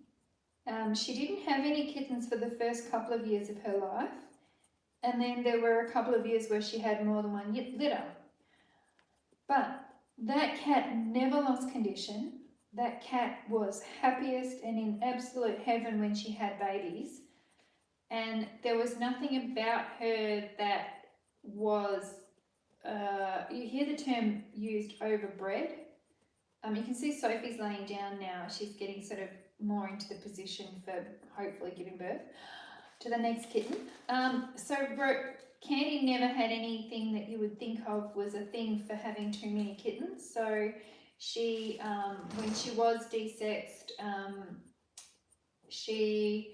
her uterus was in great condition. She was in great condition. She had, she wasn't too skinny. She wasn't too fat. She was just perfect.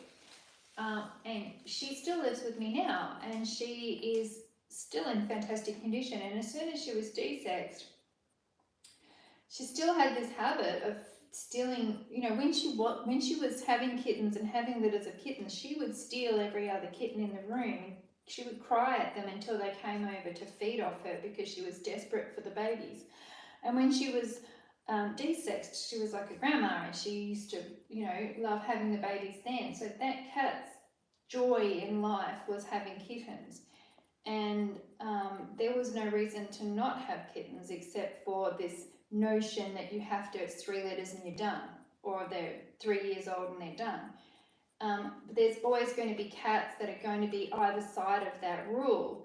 And Candy had something to contribute, which was the fact that she was a solid chocolate. She was from overseas. She had DNA that was really valuable to have, and yeah, that's what I did. And I've not kept that secret or anything, because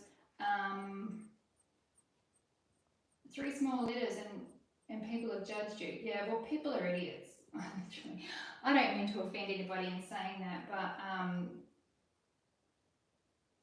yeah. Pyro is not a myth. Pyro is 100% a thing, but pyro is not you have 3, your cat calls 3 times and then its uterus explodes with pyro full of pus. It's not that. Pyro is a thing, and it is absolutely the case for a lot of people, and cases of it happening all the time, but it's not an automatic given that if you don't make your cat, they're going to get pyro. Because if that was the case, my cats would have had pyro. So yeah, I think people get hung up on rules in their cat fancy. And the reason we have those rules, we're getting philosophizing here tonight.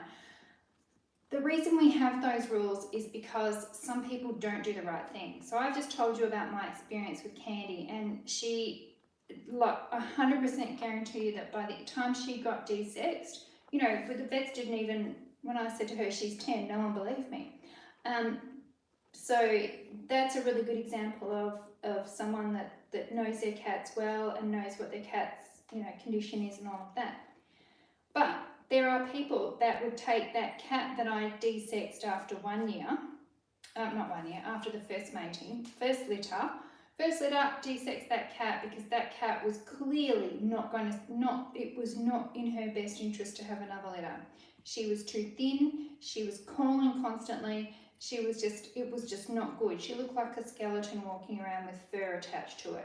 So I was worried about her, and I said to the vets, I want to de-sex her, but she's also in season. I don't know what to do.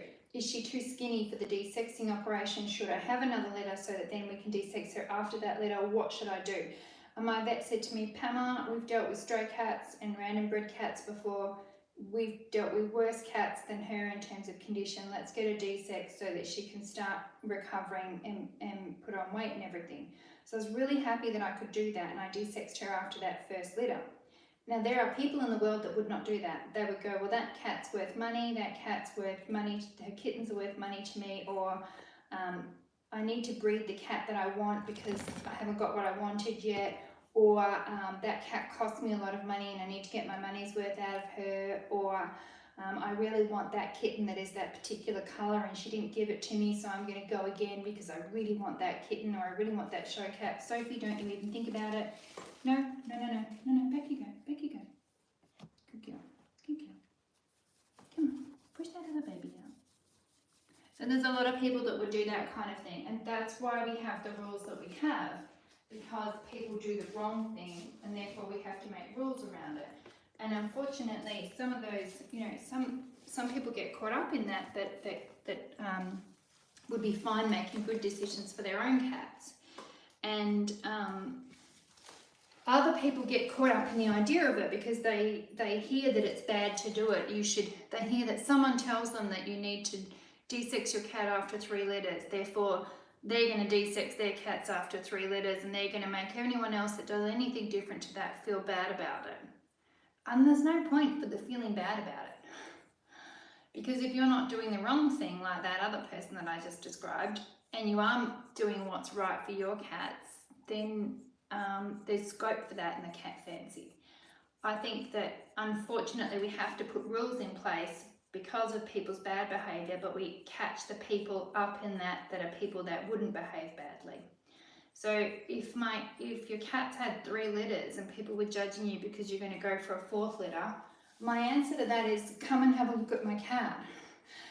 Check out my cat's condition. If my cat's in good condition, and there's no reason not to.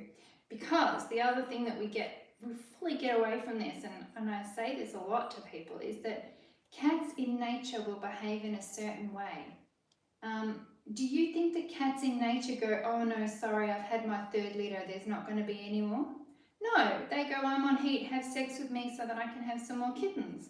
And they will do that. Cats, you know, if you think about a stray cat population, what stops a stray cat from having more kittens is someone rescues her and spays her, or she dies. They don't go through menopause at, you know, 12 years old. That's not how it works, you know. So cats will just keep reproducing. They'll just keep reproducing, and their body is designed to do it. Their whole existence is kind of geared around reproducing and producing enough kittens so that one of them will survive their parents and go on to reproduce and pass on that valuable DNA. So we forget that. We forget how cats would behave if they were left to their own devices. And we pass judgment on people for doing things that cats in nature would just do. And as breeders, we're saying, I'm taking, you know, the cats that I have and I'm controlling them, and I'm controlling when they mate, who they mate with, when they have kittens. I'm controlling all of those things. I'm taking away all the choices that they would have themselves in nature, and I'm making them conform to what I want them to do. And that's why I think we forget how that sort of natural instinct for them is. Candy, you know, Candy, who had kittens at 10, if she wasn't, you know, a cat for me, and she wasn't breeding within having, you know, kittens for me, if she was just a stray cat, she wouldn't have made it to that age, I don't think. But with me, she did. And I'm really proud of her.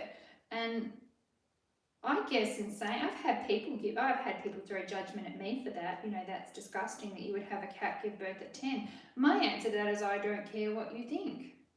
I don't care what you think, you know. I know in my heart that that was all really fine and great. Come on, Sophie. Yeah, but I don't know. I think that's the thing as well when you're a new breeder. I've been breeding for nearly, I think it's 19 years now. And when you're a new breeder, you really do struggle with people passing this huge amount of judgment and looking at you under a microscope, and you feel like you can't speak because people will get the wrong idea and no, Sophie, come on. What do you want? I'm going to give birth to the other one. I can feel it. That side doesn't feel. You can't be just going to give me one kitten with all that fatness. Hey? With all that fatness, is there just one baby? If you want to come out, you can come out. I'm just going to let her out. I'm just going to push this backwards. Move that away. Just going to push it backwards while I tip it over. You're a very good girl. Oh, you're very heavy. Surely you've got more kittens in there. Okay. How about we put it around this side? Can't trip over it. You come out if you want to. Come out if you want to. Good girl.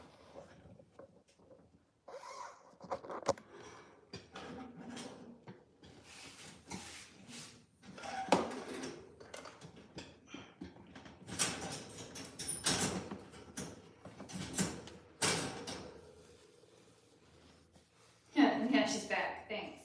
Thank you. Oh, man.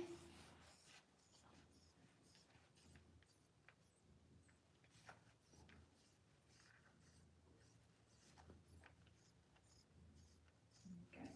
And the paws opening and closing, that's just her kneading because it's kind of a comfort thing. She'd do that, you know, she does that when she's pairing in general. Hey, move this back a little bit. Well, I don't know. I mean, there is a chance that she might not be having any more, and that would be weird, but it's a chance. Okay, is Sarah okay?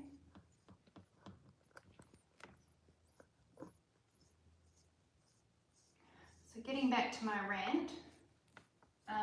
Yeah, as the little kittens over there just moving around. People will judge you, and they'll judge you for all sorts of things. They'll judge you for the food that you feed your cats. They'll judge you for the way you groom them. They'll judge you for the way that you keep them. They'll judge you for the way that you do anything with them at all. And it gets really hard when you're new, but as you've done it for a bit longer, you get a bit of a thicker skin. And I think the turning point for me was probably I had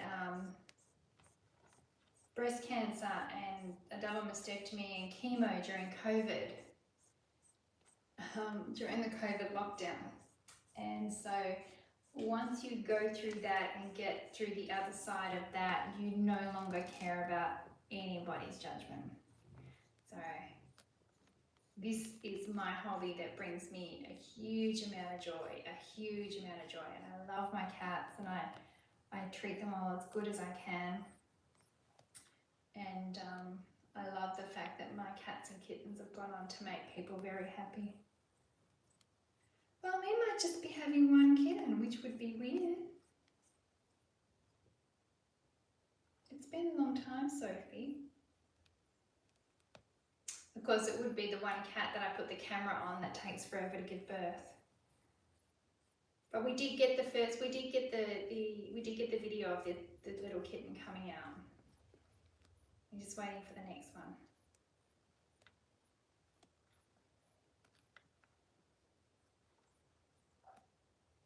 To me, she's not quite settled enough for me to think that she's done. And I'm sure that's a contraction.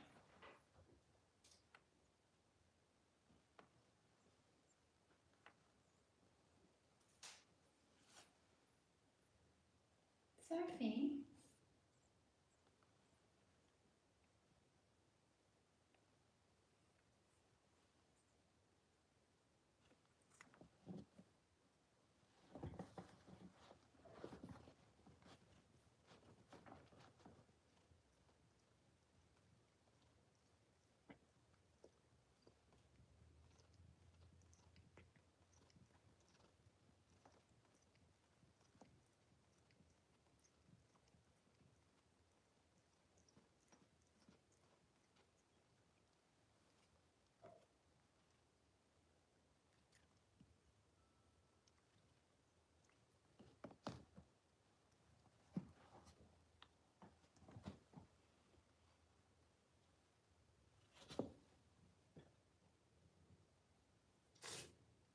Are you done? What do you got in there? You just fat?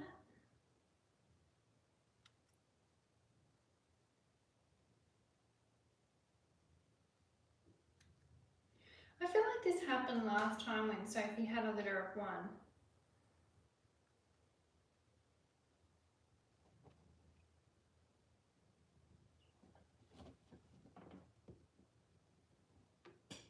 Okay, from this side she doesn't look pregnant at all. She's walking around, sorry, I can see her side. Maybe from the other side.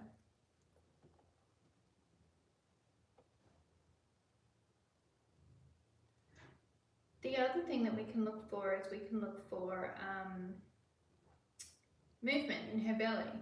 So the kittens, you can't see her, she's sitting out the front of the box. The kittens will move around. Oh, see, that looks like a contraction.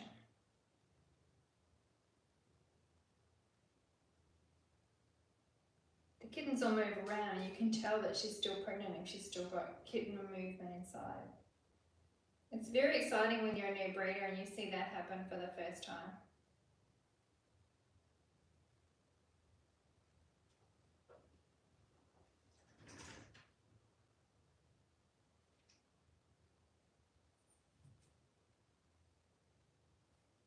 Come on, Sophie, otherwise I'm going to have to drag a mattress in here and go to sleep with you.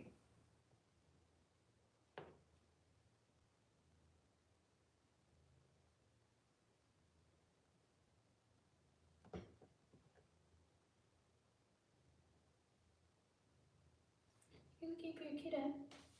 If you go back in the box, I'll give him back to you. Let me give him some milk.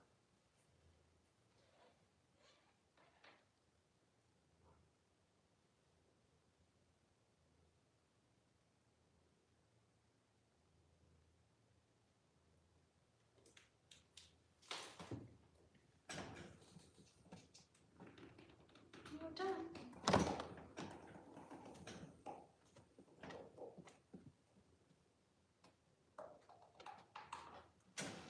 Well, she's just sitting out in front of the box now.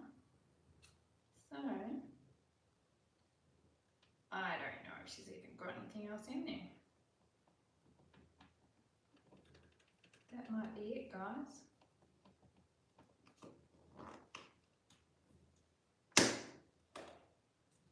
I'm just gonna give this kitten a little bit more formula.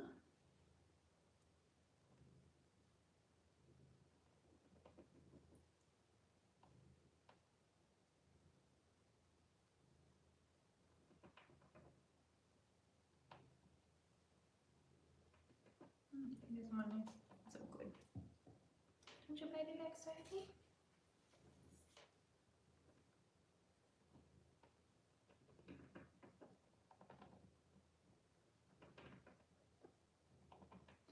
Yeah, I'm not really saying anything to make me think that she's going to give birth to another kitten, so I'm just going to give her a bit of a feel. While she's out, I'm going to...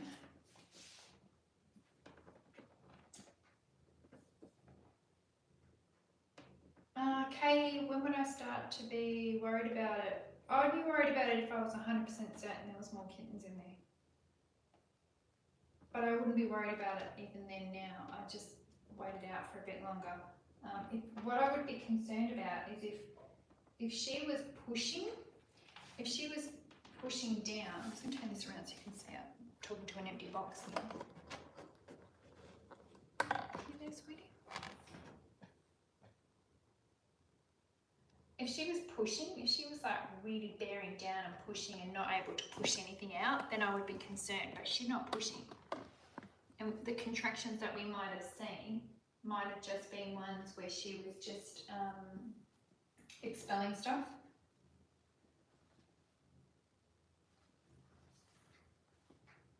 Which can happen after they've given birth. But yes, I'm going to save this video and you'll be able to see the beginning of it where she actually did give birth. And I've got 2 more girls in here that are still waiting to give birth, so don't worry. There'll be more. Yeah, I feel like she might be done. So if she was sitting there and there was rhythmic contractions, there was regular contractions, and nothing happening, then I would be very concerned and we'd be thinking about going to the vets. But she's not, she's just sitting there like a potato. You're just fat, aren't you? Huh? Want your baby back? Okay, let's give her her little dumpling little kitten back. It's nice and warm. Who's this? Who's that? Did you mean me?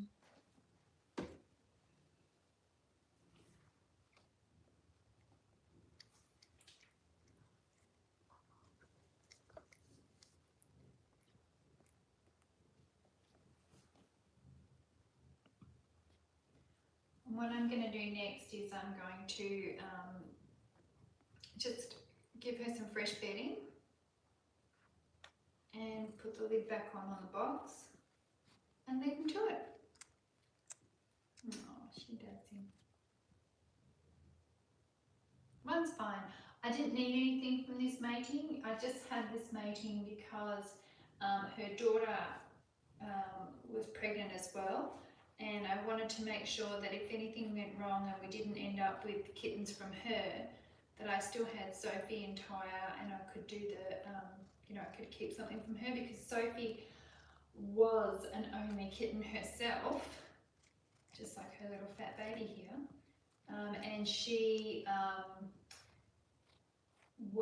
that was the end of the line. So, and it was a particularly, one that I particularly wanted to keep, although I would never push my cats just to keep it. So I wanted to make sure that her daughter would have kittens for me, and her daughter's got 4 for me to choose from. And now Sophie's got this little boy, but I do not need another boy. So I will be certain he's going to be a little pet for somebody, which is fantastic. And then Sophie will go in and be de-sexed. And then the question will be, you know, whether Sophie will stay with us or go find a pet home. And if Damien has a say in it, Sophie's going to stay. But I think she would make somebody a fantastic pet because she's just a gorgeous cat. Okay, well, I might leave it there, guys, because I'm going to go get some ice cream. And then I'll come back and give her a clean up. But does anybody have any more questions for me just before I go?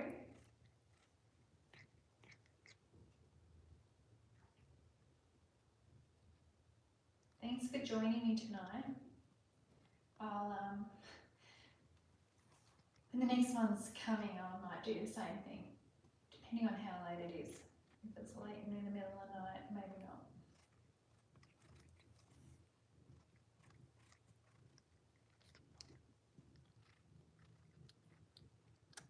And if you enjoyed watching her with her babies, make sure you hit the thumbs up button.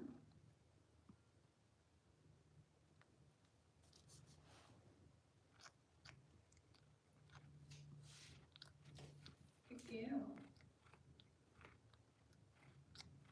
Just one big fat kitten. Well, I could have sworn there would have been a lot more, but anyway, that's cats for you, everybody. I never give you what you think you're going to get.